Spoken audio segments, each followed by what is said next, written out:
Every week, the Payne family cuts straight to the real financial story. The one question, Bob, everyone's asking is, are we in an artificial intelligence bubble?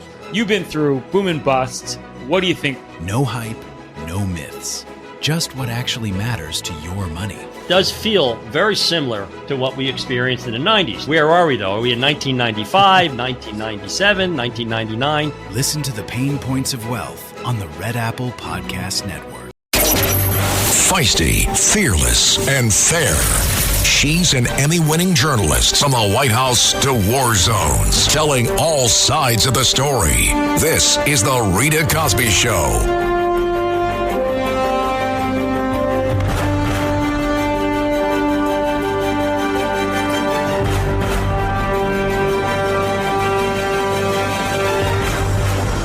And tonight on the Rita Cosby Show, of course, we are monitoring closely this massive, potentially catastrophic storm that is expected to hit 40 states. 200 million Americans are expected to be affected. And it is starting, of course, to move in many areas of the country, just frigid cold, snow, sleet, ice. It is going to be a mess. The question is, how bad? And in many places, it's expected to hit tomorrow. In New York, for example, they're now saying Sunday morning. So we'll see where it goes, you guys, and how bad it could be. It could be up to a foot or more of snow in some parts of the country, including in the Big Apple.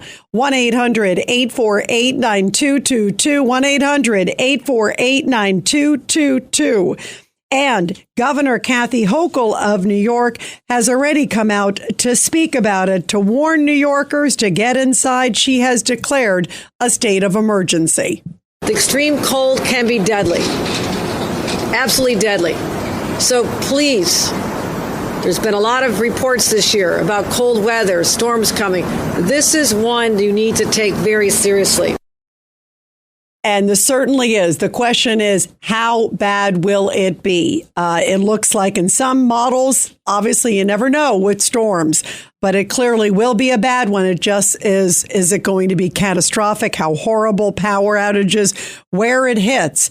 And obviously, as we were hearing in the last hour from the National Weather Service in New York, there is a potential that we could see this very cold Arctic blast afterwards, which will make the roadways extremely slippery. Also, power outages. They're expecting many millions of people potentially to be without power across the country.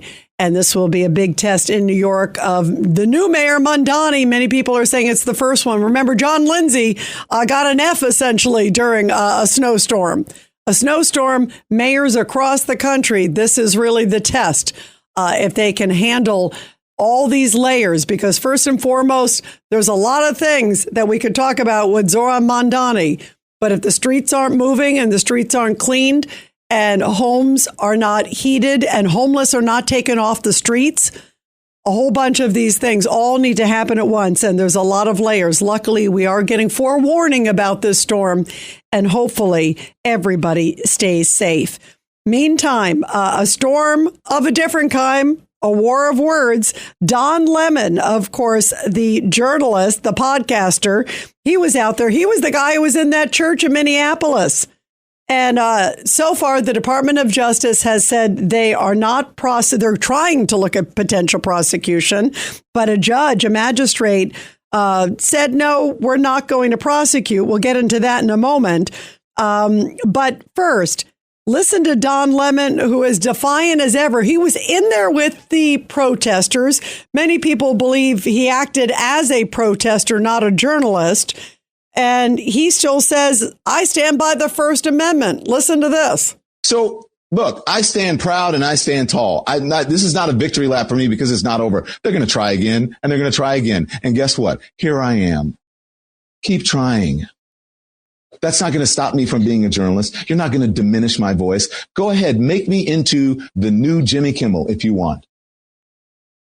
Just do it. Because I'm not going anywhere and I'm going to believe the same things, whether you want to, whatever. Now, let me just tell you something else before I get to my guests. None of this is about justice. This is about power, and it's about people who are incompetent. That's amazing. I mean, I think his goal is to be the next Jimmy Kimmel if he could be it. He's certainly trying anything he can for a headline these days, and including going in there. And then when you heard him afterwards, and listen, I'm a journalist who's covered many, many different things through the years, but to go in there and then he starts talking about, the white supremacy, and, he clearly is taking a position when he was going out there and interviewing these people. And he seemed to be walking in with them, and he seemed to be sticking the mic in the pastor's face and, and antagonizing everybody. It seemed like a lot of the protesters in there weren't sure if that was just another protester. And the parishioners thought he was one of the crowd. So, I mean, there's a lot of interesting things here. This is going to be an interesting case. It sure is. Because if you listen to the Department of Justice, they're not giving up in their investigation of Don Lemon just because one judge decided not to prosecute him. It doesn't mean maybe others might. And also, they are also saying that there was a clear conflict of interest with this judge, this magistrate judge, who gave Don Lemon the pass. Listen to this. This is pretty interesting. If you go judge shopping, you can get the right result. Here's Harmeet Dillon, and she is with the Civil Rights Division of the Department of Justice. Here's what she had to say. To the court, because when you go in front of a magistrate with these types of charges, it's not known to the people who are being charged in advance. That's the beginning of the process to get an arrest warrant. So we made a presentation to the magistrate judge. Two of my prosecutors worked tirelessly from Sunday night until presenting on Tuesday with the U.S. Attorney's Office, and the Attorney General was right there on the scene as well. And the magistrate judge, who is married to someone who works for Attorney General Keith Ellison, who has had a lot to say about ICE and a lot to say about our FACE Act theory, declined to give us all that we were asking for. So that's just part of the process. There are many other steps in this process, and there are other ways to pursue charges. I personally think this magistrate judge abdicated his duty. He should have looked more carefully at the evidence. Unfortunately, a lot of these judicial officers, and he's an inferior judicial officer, he's not an Article III judge, are unfamiliar with the FACE Act's protection of houses of worship, because prior administrations have never pursued it. It's interesting.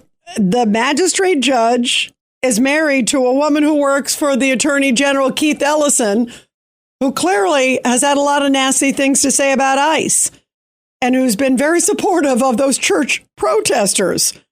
So that sounds to me like a conflict of interest. And as we're talking about protesters and politicians, I want to play this again because we talked about it in the first hour with Sandra from New Jersey brought it up, and I'm glad she did. Arizona Attorney General, I want to play this again, Chris Mays. This is a stunning comment from the sitting Attorney General in Arizona, who talks about what could be done to ICE. She says, quote, in self-defense. This is outrageous. Bram, is that we're a stand your ground state.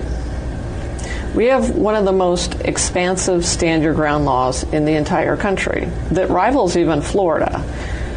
We also have a lot of guns in Arizona. We're a gun culture in this state.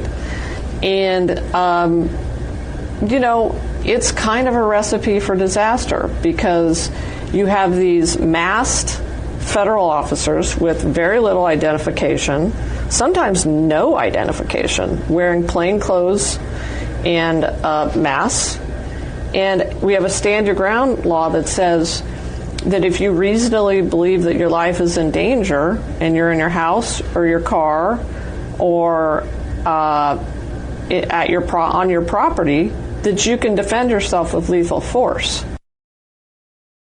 That's incredible. In other words, if they come to your home and you feel you're in danger, they're masked because they're there for their own protection. They're masked. You could, use the stand your ground law?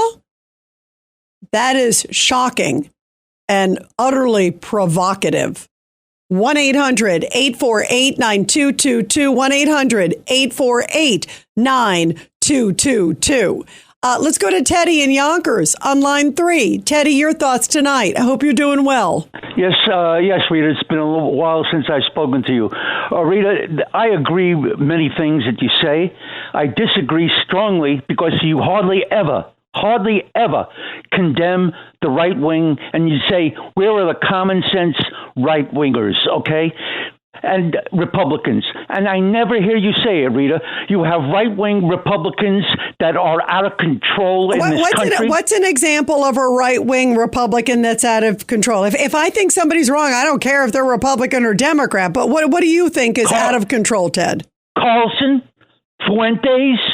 Yeah, I'm not a fan of what they've said recently. I'm telling you, I don't know. By the way, I don't know Fuentes. I knew Tucker from years ago at NBC. He, I think, was more moderate then, and he has certainly said some things about Israel that are surprising to me. No question, Teddy. And Nick Fuentes, I don't know him. I've only seen.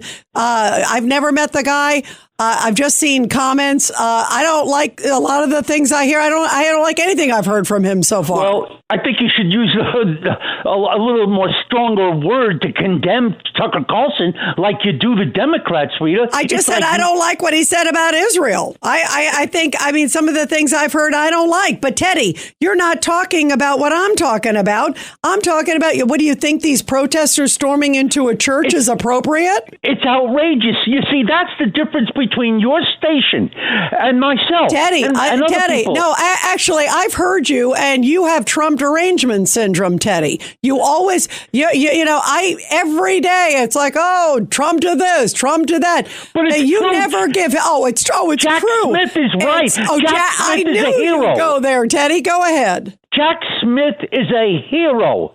He is a brilliant lawyer. Okay, he's a brilliant prosecutor, and he brought all You're of the kidding, evidence. Right?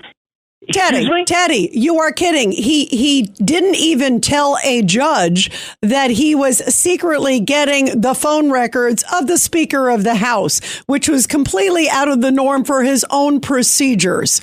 So this was clearly an overzealous prosecutor. What about everything that happened to Joe Biden? Joe Biden, Robert Hur seemed to think this was a feeble, well-meaning elderly man who just strewn classified documents all over the garage, all over Hunter's Corvette. And that's okay. We'll kind of give a president a pass. But if his name is Trump, if he has a hangnail, let's go after him. Look how he's handling his allies. What do you think of that his methods of handling allies? Okay? He's getting it appears, because we've only heard the sort of framework, he's getting more U.S. military facilities there and advancement in Greenland. I consider that a good thing if it's good for America and for the world. And it is. So I'm glad he's also getting NATO to step up, Teddy. They were giving a paltry 2% of their GDP to defense. And now most of them are giving 5% because Trump said, you need to take care of your backyard. You won't give it. Will you give him credit for that? Or is that too difficult for you too? I give him credit where it's deserving, and he has done some good things. You see, Teddy, I want to capture this moment I just heard. Because that's the first time I think I've heard you praise him. But I still think I would not. Although, by the way, Teddy, I do remember that you praised him on condemning anti-Semitism and some of those efforts. So this is the second time. I'll give you credit. I have. Okay. But you don't, and I condemn Mandami, but you don't praise anybody. Let me ask you, do you condemn Mandani saying these horrible anti-Semitic things, these defund the police things, very vile, and chumming around with Mahmoud Khalil? I agree with you. He stinks from hell to high water. He should not have been elected. All right. And I don't know Nick Fuentes, but everything I've heard about him is even beyond that. I find a lot of the things he said utterly repulsive. So I'm glad we can meet in the middle today, Ted. I love that about you. And you got to call again soon. And I really appreciate it. Always interesting, Teddy. 1-800-848-9222. And we'll continue after the break. It's the Rita Cosby Show.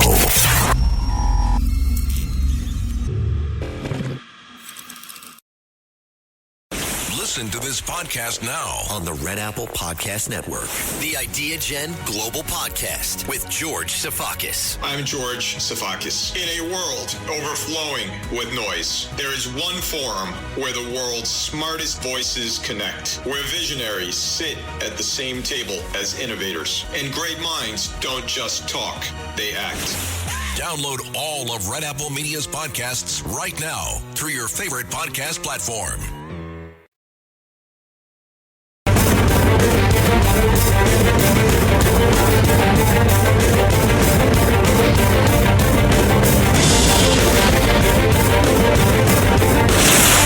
Rita Cosby is on. I knew Tony was going to have some good snow songs. Hopefully, it will be a calm storm and a beautiful storm, but not a dangerous storm. But right now, it looks like it could be very, very dangerous. And we'll, of course, keep you posted on all the details here on The Rita Cosby Show. 1-800-848-9222. 1-800-848-9222. Let's go to Jorge in New Jersey on line 2. Go ahead, Jorge. Hey, Rita. You got a lot of patience. You mean after dealing with Teddy? Yeah. I need a person like you with a lot of patience. Anyway, with the storm, when it comes, I'm going to come to save you. Thank you. Are you saving me from Teddy or the storm? I'll probably save you from both of them. But anyway, I'm a first-time caller with you. I talked to Dominic the other night, first-time call, but I love the show. And Jorge, turn the radio down in the background because we can hear the radio. Turn the radio down. Okay. All right. We'll get you to turn it down. Oh, yeah, much better. Go ahead. All right. I'm a first-time caller. And I talked to Dominic the other night. Awesome. And, I think you're right. You guys are right in a lot of things you're saying. And, I survived the riots in 1968. Oh, wow. I think this country's too easy. I'm 71 now. I was like 14 back then. And when you're being shot at, you can run real fast. So I want to thank Converse for making such a good sneaker. So I called them up and I said, well, thank you. And I said, why? You made a good sneaker. You saved my life. Wow. Well, obviously, you're a lucky man. And you going through that, what's your message, Jorge, going through the riots in 68? And now when you see some of these other protests and them storming the church in Minneapolis, and what's your message when you see all the other things? This country is too easy, Rita. And the riots was in 68. And it lasted. When the National Guards came out, that was the end of it. It didn't last long, but a couple days. Well, that's why, by the way, Jorge, it may end up being that way here. President Trump has said he may send some in. He has a number of military on standby. Obviously, look, I give, a lot of people are saying, oh, Trump is being heavy handed. I give him a lot of credit that he didn't do it from day one. And I agree with you that sometimes, bad behavior, if you allow it to persist, it spreads like a cancer. I think he's been extremely patient. You said I'm patient. I think he's been very patient with these protesters because I think he cares about all Americans and would like it to be peaceful. It's the Rita Cosby Show.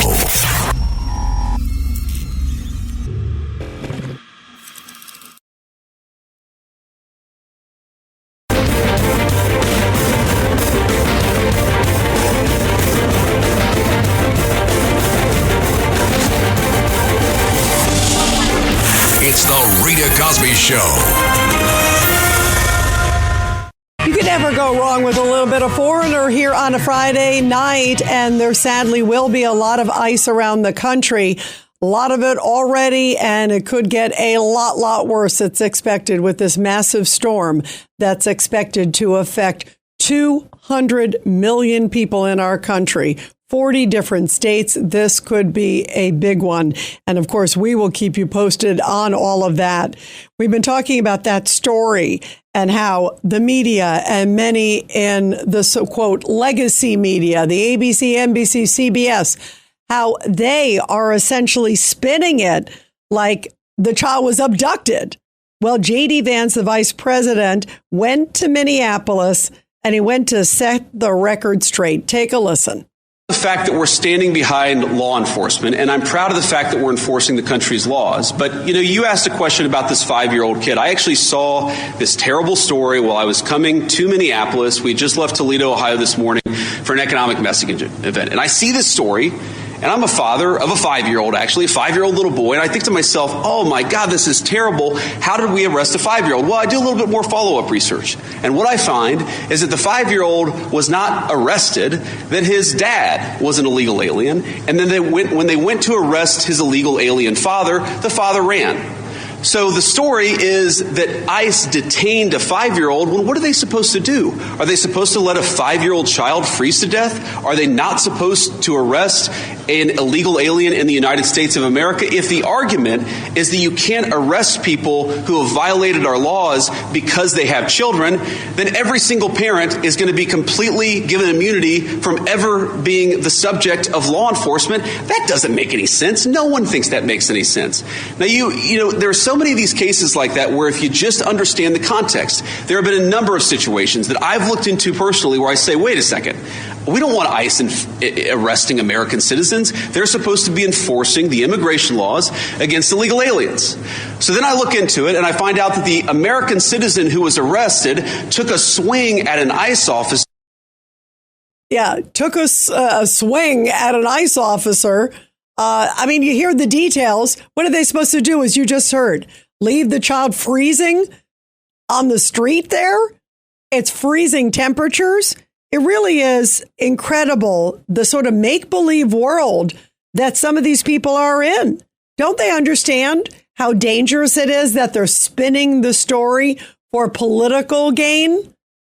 I think they know, and I think they're doing it intentionally because they're desperate. It's an election year, and I think, sadly, many in the media are clearly in the tank.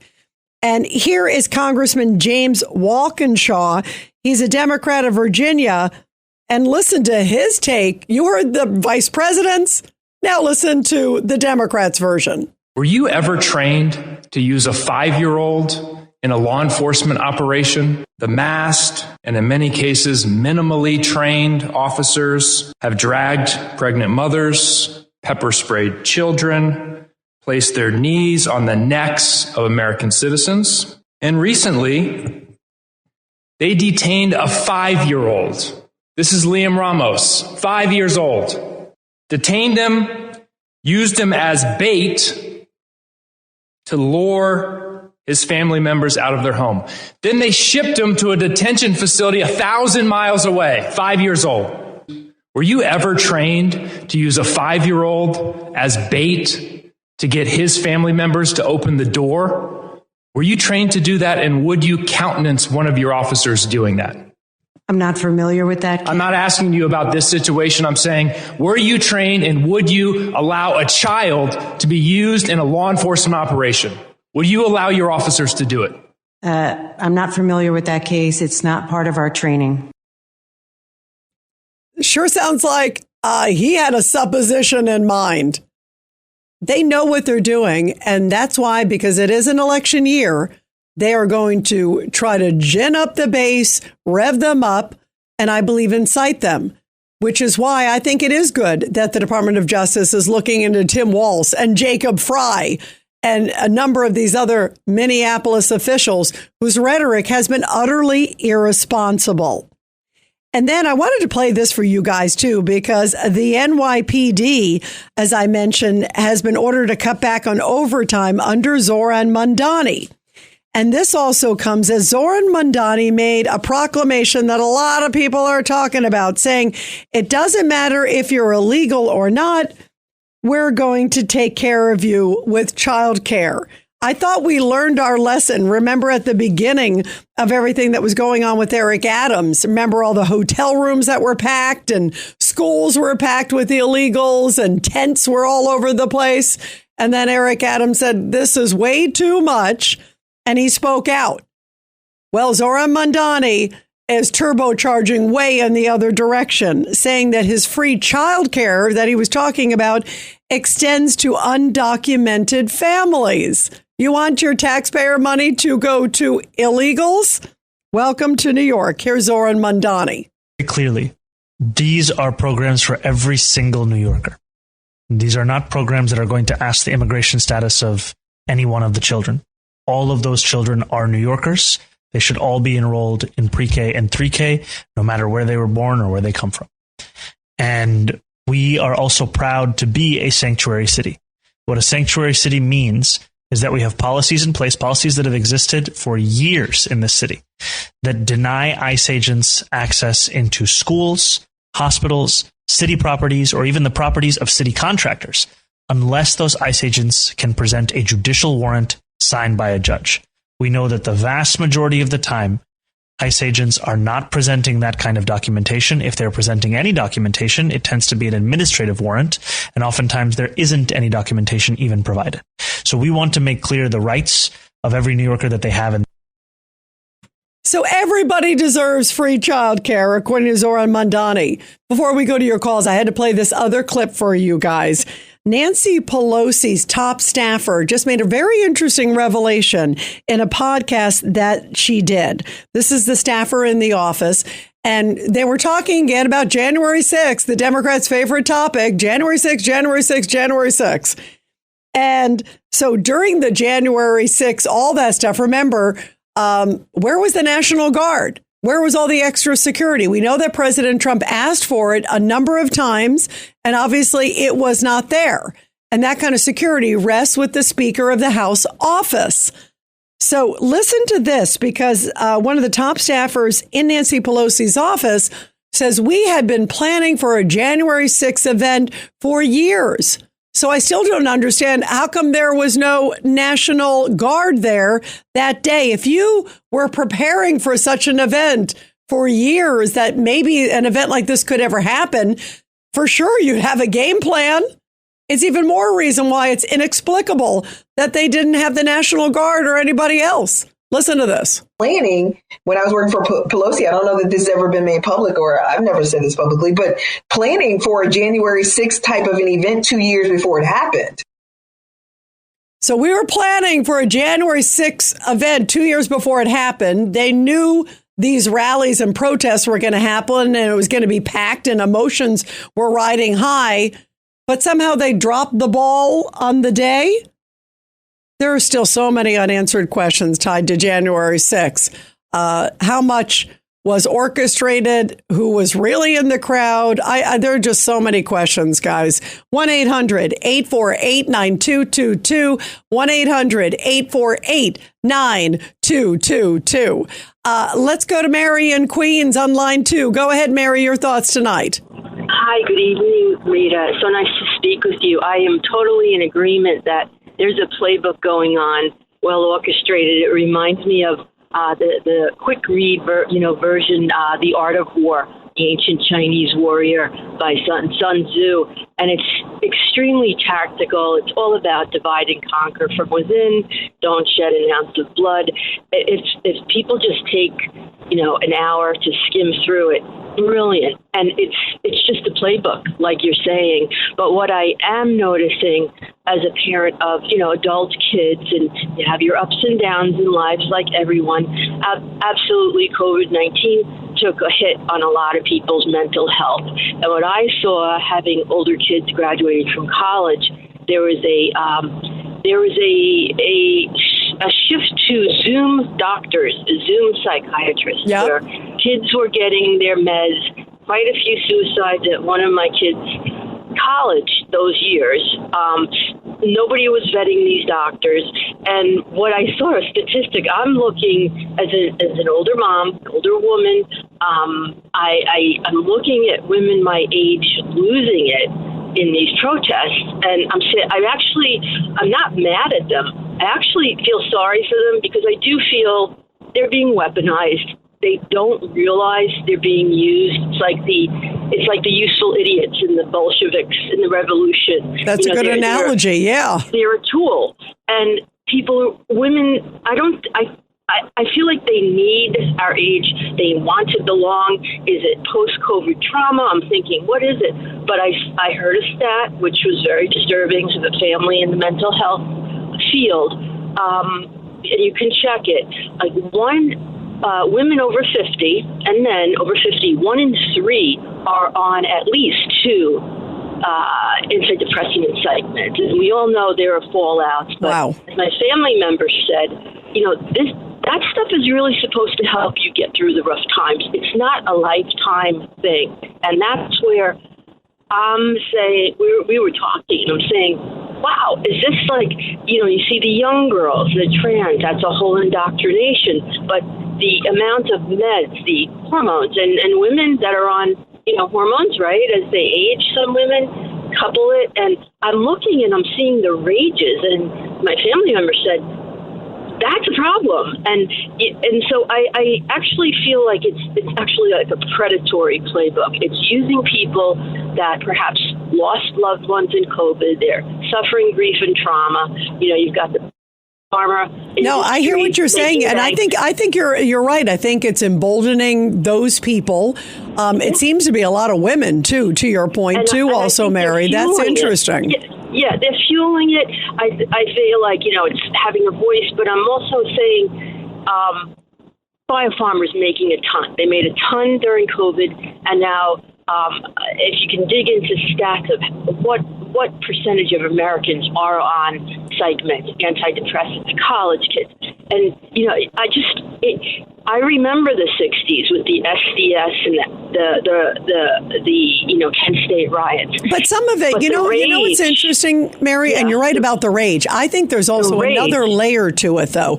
I think there's also, like you talked about, the indoctrination. I mean, you look at the schools. Oh, yeah. If you look at all these pro-Hamas protests, I mean, some of them shouting some really horrible, vile things, and the parents were applauding them. Of some of the students, some parents were not, but some were. And also some of the teachers were right out there. So I think, Mary, you've hit it on the head. And I think there's some really interesting things. And I think some of the pharmaceutical stuff is a really important discussion that I don't hear a lot of people talk about. And I think it absolutely needs to be addressed. I think a lot of people are very quick to give these sort of psychiatric and, calming medications or whatever, all these different things. Almost like a quick fix, especially to a lot of young people. And it needs to be with responsible adults. And I think that's a really important layer. I'm glad you're bringing it up. Thank you very much. Let's go to Matt in the Bronx, line 1. Matt, your thoughts tonight. Yes, I want to stress that, with regard to ICE going after, quote, convicted criminals, unquote, every illegal that's crossed our border, violated our sovereignty, violated our federal immigration laws, is a criminal by definition. That's correct. No, that's correct. But you hear it from the Trump administration. And yes, there are a lot of people that are getting swept up and they don't have a problem arresting people like that. But that's not their primary focus. Is clearly to try to get some very bad folks out. And they're hearing, listen, it's an obvious fact that they're hearing people out there saying, oh, they're, pulling in Granny, they're pulling in the farmer, they're pulling in this. Yes, a lot of those people are getting swept up, but 70 to 80% are people with some very significant criminal history. I know you're not making the distinction, but and some people in the Trump administration are not either, but some are. And in fact, even the president this week, Matt, did you have a problem when the president this week came out and said, he even kind of brought up look, we're not focused on farmers, we're not focused on nannies. We're focused on bad folks. Do me a favor, Matt. I want to continue this discussion with you. We got a hard break, but I want to continue. So you stay on the line, okay, if you could, and we're going to talk with you after the break. But first, everybody, support our heroes. The Rita Cosby Show presents Support Our Heroes. And this is the Tunnel to Towers Foundation Support Our Heroes segment with a powerful story from Southbury, Connecticut, where a special ceremony held in the Gold Star family's Memorial Auditorium at the Connecticut Department of Veterans Affairs, where they honored 14 great veterans, including one of them, veteran Kenneth Corso, who was only a few weeks into his deployment to Vietnam when he came under heavy attack and was wounded. He said it was an AK-47 rifle round that ricocheted off a personnel carrier into my left leg. Corso killed his attacker, and he saved his brothers in arms, earning him his first Bronze Star for valor. Corso earned his second Bronze Star and his Purple Heart for being successful in firing our guns at the enemy mortar battery and disposing of them and saving the fire base. He said, my job with the firing battery was to keep my guys alive and hopefully safe. And we became a band of brothers because that's how it was. You become closer to these guys than you are with your own family. What a powerful line. And he says, it was my honor to serve with them and earn their respect. Well, bravo to this great veteran of Vietnam, Kenneth Corso. And of course, all the great veterans there in Connecticut and across the country. And to the Vietnam veterans, you know how much I love you guys and gals. Welcome home to you and your families. And everybody, help America to never, ever forget. Donate $11 a month to make a huge difference to help our heroes. Go to Tunnel to Towers Foundation. They are the absolute best. Check them out at T2T.org. That's T, the number 2, T.org. It's the Rita Cosby Show.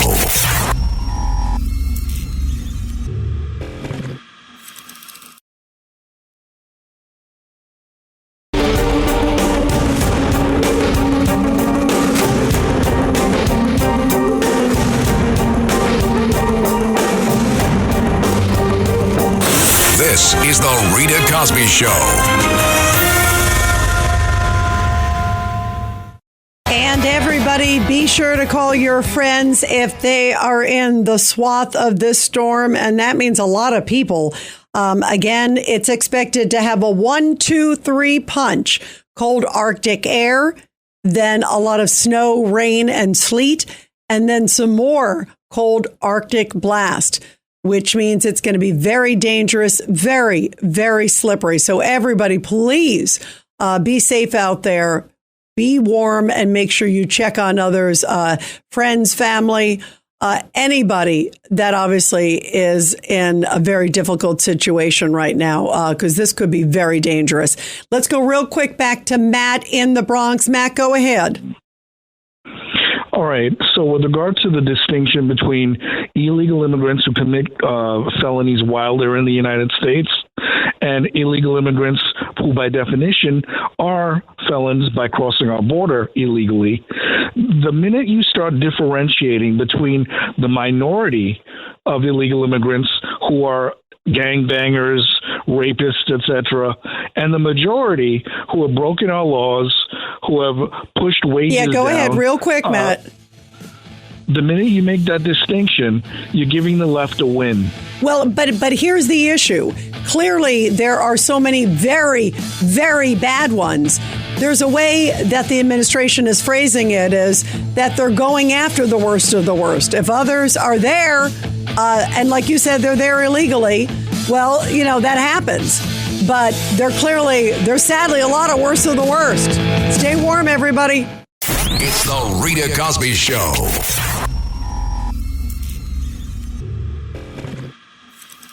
Busted. The reviews are in. Awesome. You wanted more Joe Concha. And we heard you. More Joe. More show.